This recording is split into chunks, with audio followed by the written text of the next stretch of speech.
Nasikia mtu anasema Homa Bay, Wanga nini na yeye amekwama hapa Nairobi. Mwisho kuenda nyumbani ilikuwa sijui miaka 3 iliyopita.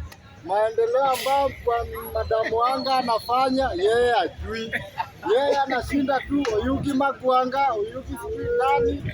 Yale maendeleo tunaletewa na Daktari William Ruto na Mama Nyawangaya Gladys Wanga, wewe ujui.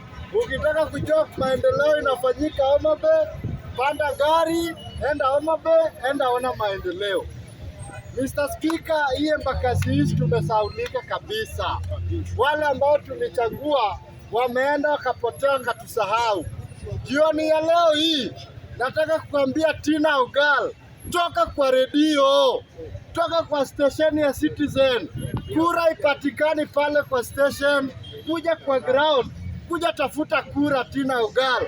Tutasimama na wewe. Na mimi nakwambia Tina, tuko na watu, tuko na numbers, toka kwa redio, kuja kwa ground hapa Tina. Tutasimama na wewe. Wale tulisahau, tulichagua, wametusahau. Kwa hivyo wewe kama mama Tina, ninakuomba kwa roho mkunjufu, toka kwa redio, hapa kwa ground, tafutie kura 2027. Nikiingia kwa hii mada ya Orengo, ni vizuri sana mumetuambia munaenda ICC. Ni vizuri kabisa. Na that's a very good idea, Mr. Orengo, at your troop. Munataka kupeleka Ruto kwa ICC. Sisi tuko na evidence. Wacha watu wa ICC wakuje, wajue sisi ile evidence tuko naye kwa vitu ambavyo mulifanya Homa Bay. Wacha wakuje hao watu wa ICC, tuwaonyeshe yale mambo yalifanyika kule Kisii. Wacha wakuje tuwaonyeshe yale mambo yalifanyika Nakuru. Wacha wakuje tuwaonyeshe leo hii yale mambo yamefanyika pale Thika. Kwa hivyo mkisema ati mnataka kupeleka Rais Ruto ICC, sisi tuko na evidence. Na tuliona yale mapanga mulikuwa mnatoa kwa magari. Tuliona yale mashoka mulikuwa mnatoa kwa magari. Alafu mnasema ati ni gun. Gun gani atatembea na ngao ya polisi? Gun gani atatembea na baji ya polisi? Waulize. Gun gani atatembea na sare za polisi? Alafu mnasema hapa ati ni magun. Ati sijui Wanga ametoa wapi gun. Sijui Opondo Kaluma ametoa wapi gun. Hayo mambo tuliyaona na tuliona yakifanyika. Kwa hivyo Orengo, wewe karibisha hawa watu wa ICC. We have got a very good evidence that show you and your troop encourage your goons ili waende wapige watu kule Homa Bay wakiwa na mapanga. Nikiangalia kwa hii mambo ya Mr. Dorcas huyu. Hii mambo ya Mr. Dorcas niliwaambia, muache kuileta kwa mada hapa kila siku. Huyu Mr. Dorcas tumechoka na yeye. Huyu Mr. Dorcas hana mpango, Mr. Dorcas hana agenda, na ndio nataka niambie huyu memba.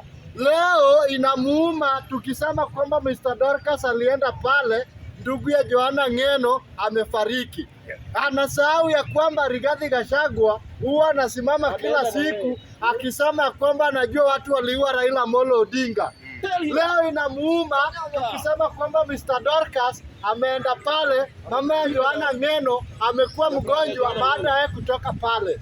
Anasahau kwamba Rigathi Gachagua kila siku anasimama kwa stage akitaja majina ya wale watu waliua Raila Amolo Odinga. Kama yeye ni mwanaume na anajua watu waliua Raila Amolo Odinga, mbona peleki maua Bondo? 10 seconds. Mbona peleki maua Bondo?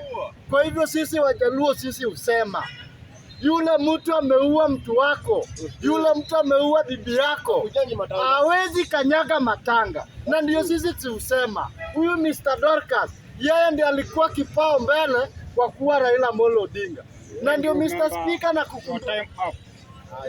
4 minutes until 9 seconds. 10 seconds. Watu wa huyu Mr. Dorcas, Mr. Speaker, nikikukumbusha nyuma kidogo, ulisikia akisema ya kwamba yeah, the only discussion he can discuss with Raila Amolo Odinga is how he will make sure that Mheshimiwa Raila Amolo Odinga has existed from Kenyan politics. Na kia Mungu alifanya hivyo, akahakikisha ndume wetu Raila Amolo Odinga amefariki. Kwa hivyo pia sisi tunasema ulienda kule kwa kina Joanna Ng'eno ukapeleka pale, wakati ndugu yake alisikia uko kwao amefariki. Wakati mama yake ulienda kwake, sasa ni mgonjwa ako ICU. Kwa hivyo you are an bad woman to this country, Mr. Dorcas.